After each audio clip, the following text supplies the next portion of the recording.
Hey everyone, thank you so much for your patience. As Doug mentioned, I am Mary Lynn. I'm the Senior Manager of the Oak Ridge Enhanced Technology and Training Center in Oak Ridge, Tennessee. We are affiliated with Y12 National Security Complex. If you're not familiar with that, just think of the Manhattan Project and you got us. That's who we are. This is John Kennedy. He's our instructional designer with our group. And we're going to talk a little bit about some high consequence but low occurrence training. So let's see. Is it on? Yeah, it's on. Yeah, it is. Let's do that. Okay.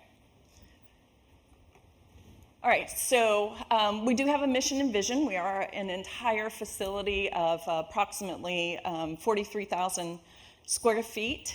We have the ability to be very customizable training center. Everything that we do is on wheels.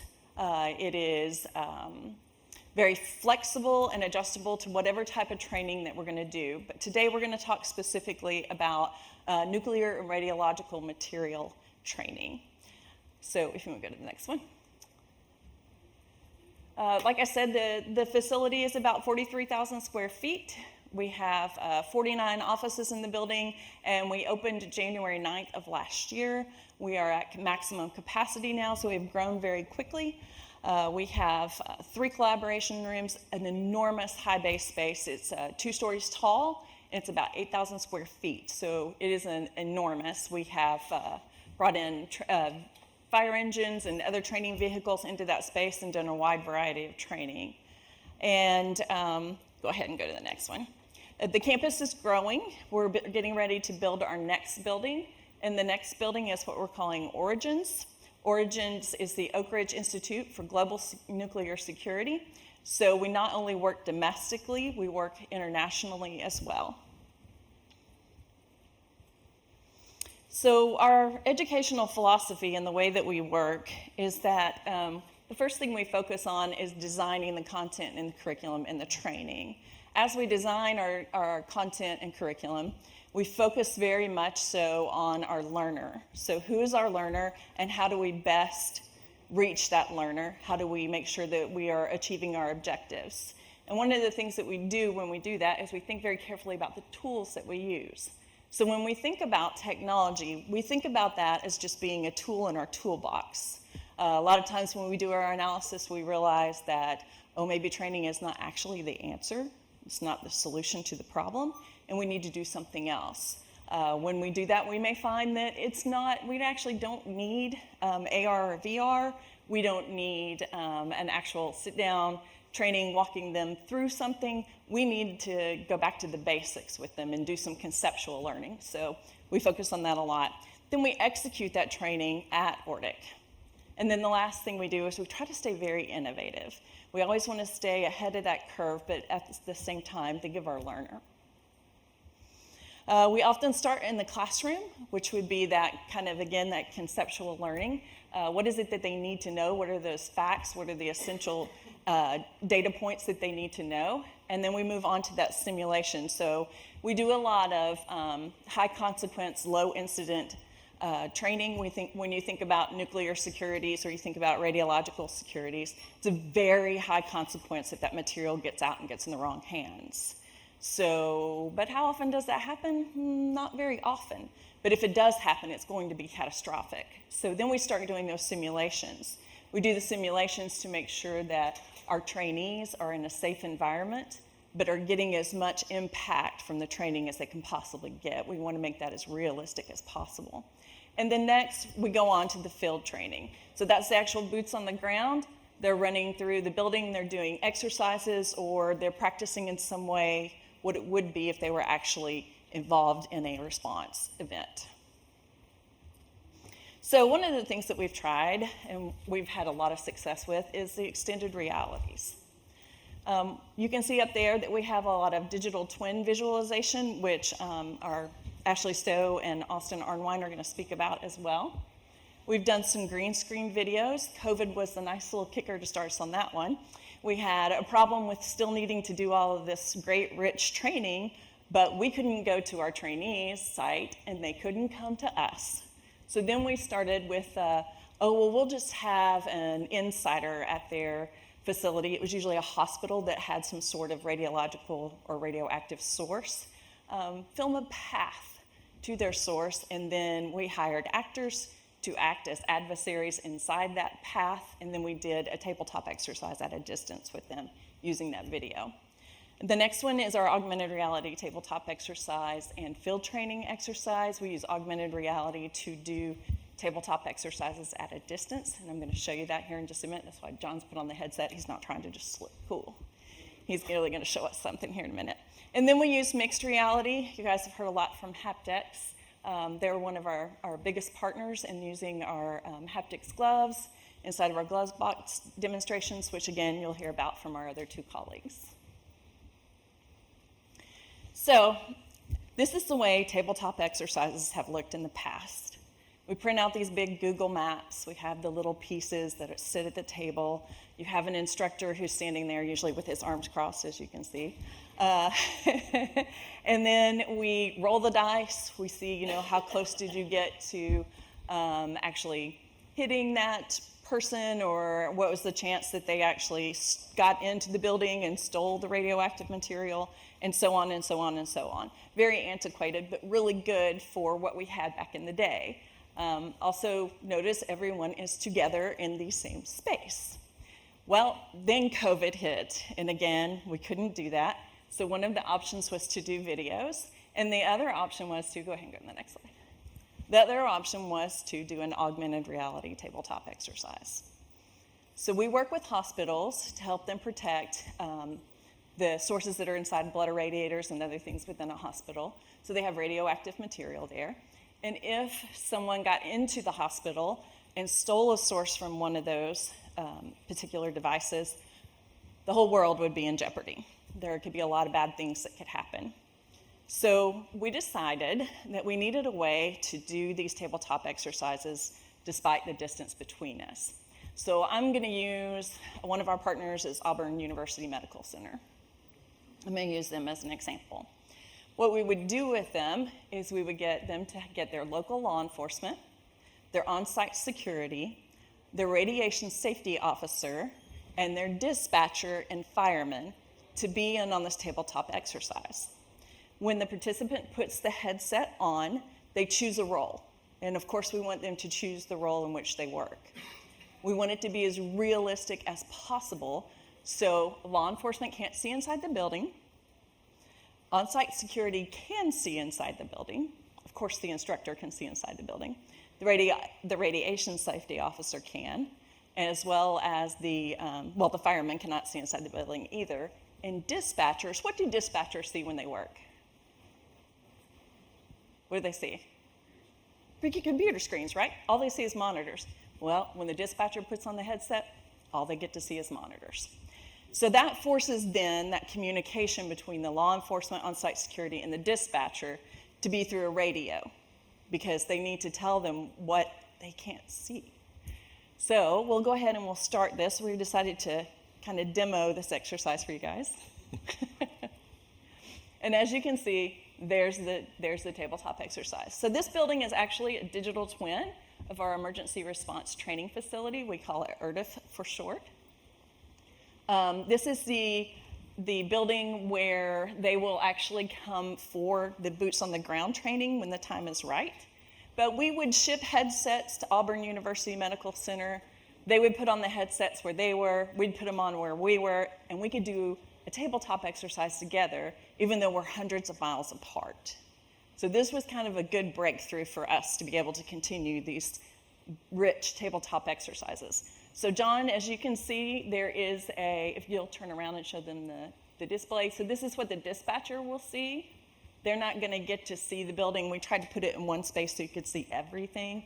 But when the dispatcher puts on the headset, really all they can see is those monitors.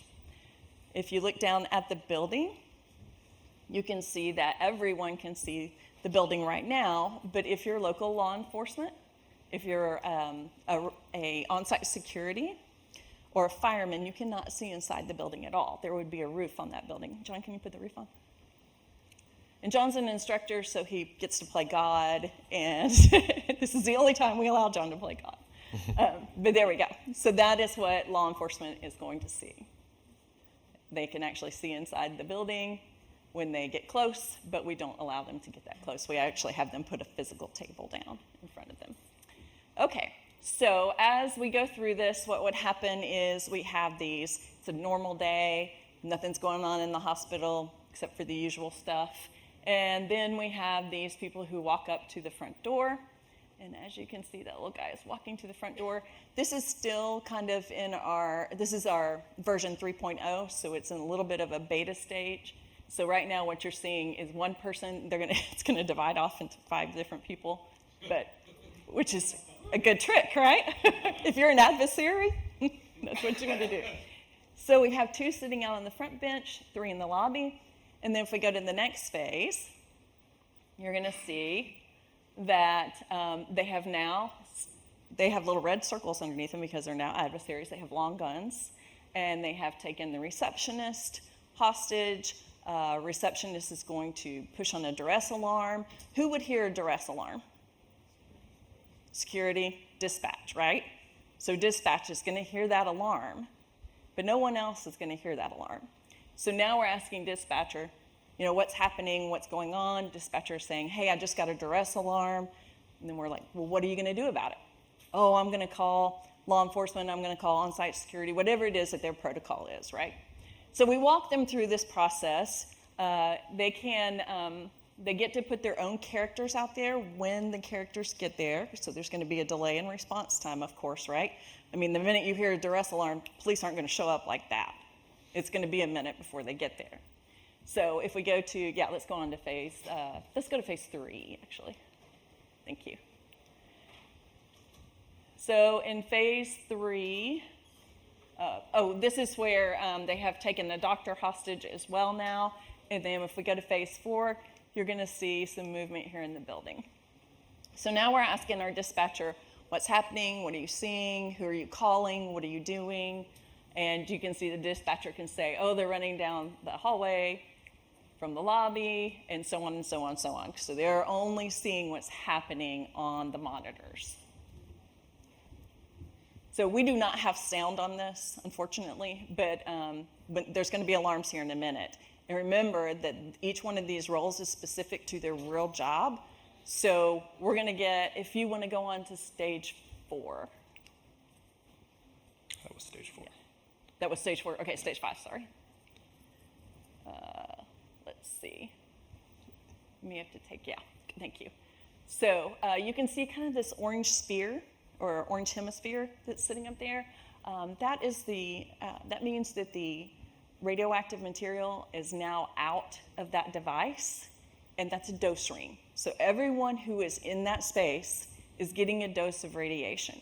So we start talking about that as well because the radiation safety officer is going to want to know who's getting dosed, what's the dose rate, et cetera, how long are they in that space. So we're able to, unfortunately, radiation is colorless. It doesn't have a smell. So no one would really know this, but for us to be able to give them that hemisphere gives them kind of that awareness of, oh wow, as they move and this thing moves, all these other people are getting a dose of radiation as it moves throughout the building. So so now our police have arrived, and the police can move their people to their spots. Here we go. And so our policemen at Auburn University Medical Center would be doing what John is doing now. They would be picking up their person, clicking on their person, and then putting where they want them to go. So we wanted to make this as realistic as possible, so we had them actually run to the spot instead of just teleport, because we're looking at timeline for response as well. Extremely important in a situation like this. So our police would line up at the doors or whatever it is, wherever they choose to put the police. Our instructor is, again, talking with dispatchers, talking with law enforcement, trying to make sure that everybody gets protocol set up the way they would. Notice that our policemen right now are standing outside the building, but they're still getting a dose of radiation. This is extremely important for that radiation safety officer to be keeping up with who's getting what dose of radiation at this point. So then the next thing that we would do, I'll go to 6 or 7, I guess it is. No, it's 6, sorry. So now dispatcher's going to be saying, oh, the adversaries are lining up in the middle of the hallway. That means that they're getting ready to leave the building. They're getting ready to egress. And so now our police force knows, oh, we need to up our posture here, be ready for anything. The instructor gets to choose which exit they leave out of, and usually that depends on the posture that the local law enforcement has set up. So they'll exit the building.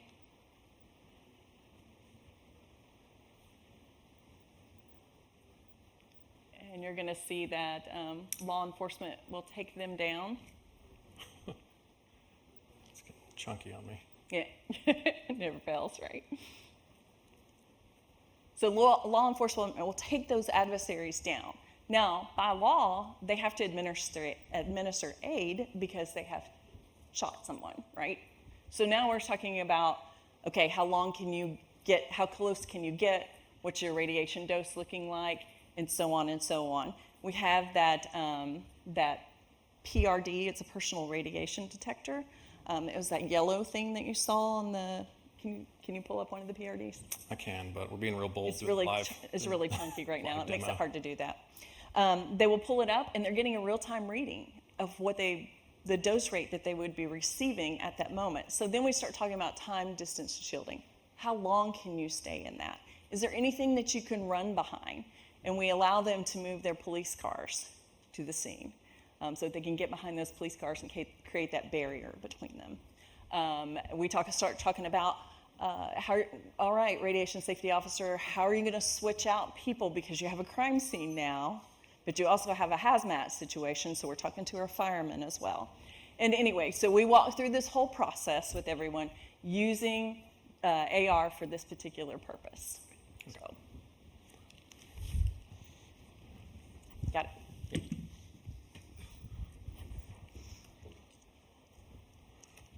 All right, so that's some of that simulation demo that we're doing, right? But at our facility, we also do emergency response drills, live boots on the ground drills, where we have actors on site as well as first responders on site running through drilling specific scenarios, and we can reset very quickly. That's the other benefit of the augmented reality, is you can go through and reset a scenario. You can kind of do like live facilitation and do interjects depending on what the participants need, right? So we just have very trained facilitators and instructors that know kind of what the participants need because they're listening to it as they go. They're listening to those discussions happening.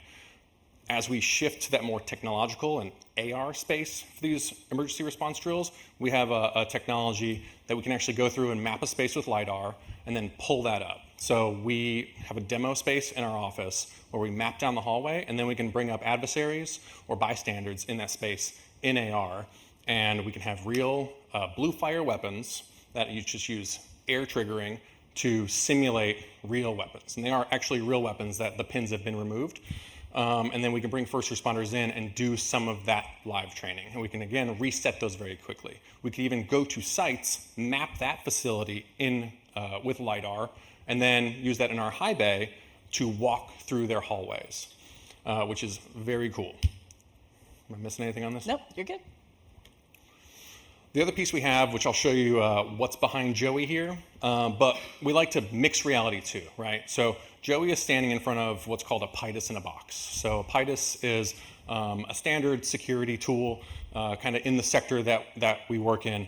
What he did was he used train modeling, micro train models, equipment to build a perimeter intrusion and detection assessment system in this essential shoebox.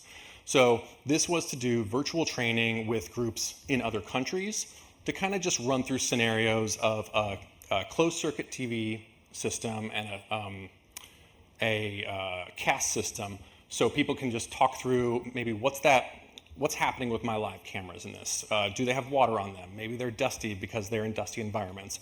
Maybe every time in the fall there's spider webs all over it, right? So getting these sites to kind of talk through the similar issues that we can simulate in these that they might also have at their facilities, because they're not necessarily going to admit that their facility has some of these issues. When we moved into our ORTIC building, we were able to use our virtual production wall to actually put people in the box virtually.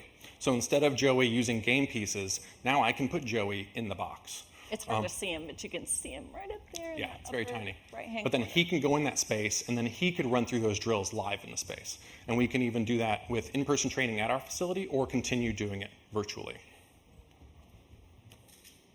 And then this is what was behind Joey. This is our version 2.0 of our LED volume. Right now, we're using it a lot with green screen, where we paint the whole thing green and we do those tabletop exercises where we have site-specific footage and we have actors and improv actors come in and recreate in that space. But we also are rolling out render engines and those game simulation engines to pull in live events in this space. So instead of having flat 2D video on this and doing exercises on that, really pulling in the game engine to then manipulate however we want, whether it's adversaries or using it as a digital twin model. So then we have people at our site being able to do drills in their site. And again, resetting very quickly. Where we want to go with this too is possibly bring in a floor, maybe bring the ceiling up, and also integrate tracking. So then you are tracking little pucks that are simulated radiological material, right? So then can we integrate augmented reality into it? Can we integrate with haptics in a training space with this too, right? So we're looking at all these different technologies that we use in different spaces, and how can we integrate virtual production into that training environment? Yeah, so you're going to see from Ashley and Austin in a few minutes that we are doing a lot of glove box training. And if you're not familiar with glove box, you'll get to see that in just a few minutes. So simulating the environment in which they're going to work. It is very loud in that chemical processing facility. It is extremely loud, and there are a lot of different noises that go on that can be really distracting if you're working inside of a glove box with some pretty high-risk chemicals and things like that. So that can all be simulated here in addition to the glove box training that you're going to see. So creating that immersive experience for our learner is extremely important, and AR, VR, and mixed reality, they allow us to do that. So we have about roughly 5 minutes left. Does anybody have any questions or comments? Okay, you're up. What was the perspective for the responders and the tabletop version? That's great. That's a good question. So the first time they put on the headset, they were very hesitant, and oftentimes there might be an officer in the room with some folks who maybe didn't feel as comfortable about making a mistake. So we had to kind of make sure that we had the right people in the room, and when they put the headset on, they were very nervous about that at first. Putting the headset on, we would have them play tic-tac-toe or just move around in the space, drop their pieces wherever they wanted to, and you can hear gunshot and those kind of things, and when they get them close enough, we can simulate the gunfire, and they'd start laughing and things like that. So getting them comfortable in that space. But initially, they weren't so excited about it, but they are now. They love it. And I guess I meant more, what was their actual visual perspective? Were they looking at it from the top? Oh, I'm so Or sorry. for the Yes. so for the responders, so when the law enforcement comes in or the other folks come in, are they looking? So they never see inside the building. But do they see it from their individual perspective, or do they see it Not in from first the person. overall? Yeah, Okay. it's third person. Yeah, thank you. But the amount of conversation that happened between these first responders and these people that were in different positions that maybe they don't talk frequently, but they're building that team that should talk and knowing how they communicate, the communication that just happened there was pretty amazing. Yeah, it was the first time they were meeting each other most of the time. Yeah.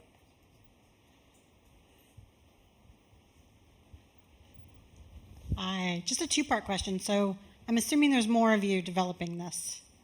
Yes, and we are actually not developers. We work with university students who develop this for us. The University of Central Florida has a wonderful program called the METAL program, and we use a lot of their students to help develop this. And then the second part of the question, I guess that kind of goes with that, is so you guys are doing stuff beyond just the XR projects too with your team? Yes. And a lot of it I can't talk about, but Yeah. Yes, we are. Wow, exciting. We have 4 minutes left.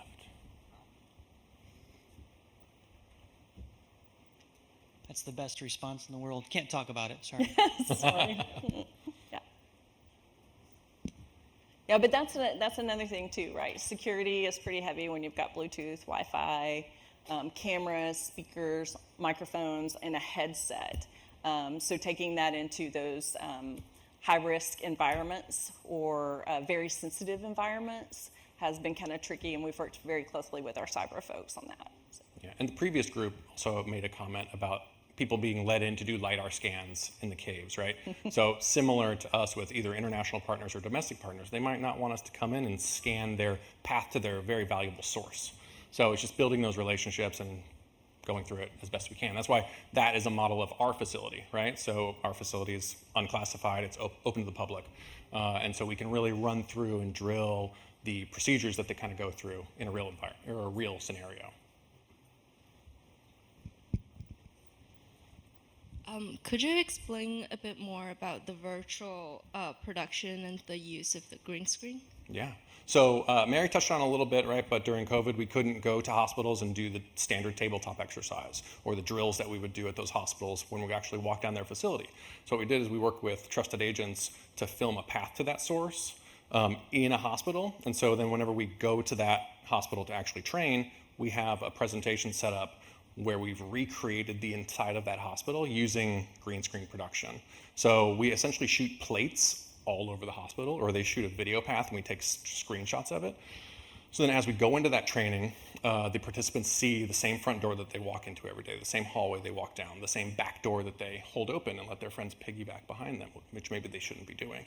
And then we just run through all those specific scenarios, so then it really sticks in their memory a little bit better. So right now we're shooting it with flat virtual production, right, using green screen. Where we're taking it is pulling the game engine using disguise and a series of row panel walls and tracking. So then you have essentially a 3D model of the lobby of the hospital. And so you can have someone step in our facility, whether it's our actors or we bring the people to train, and as they're standing there, then it's their lobby. We can then map it within the game engine to have them walk down their hallway and then really kind of run through those scenarios. So whether that is through a virtual learning environment or in person, we just want to be able to bring that simulation to be as realistic as possible. And if we can customize it to their site, then that's exactly what they need instead of having a generic model. Does that answer your question? Okay. Very good. Thank you, everybody. Great. Let's thank our guests. Thank you. Very interesting stuff. Stick around. More to come.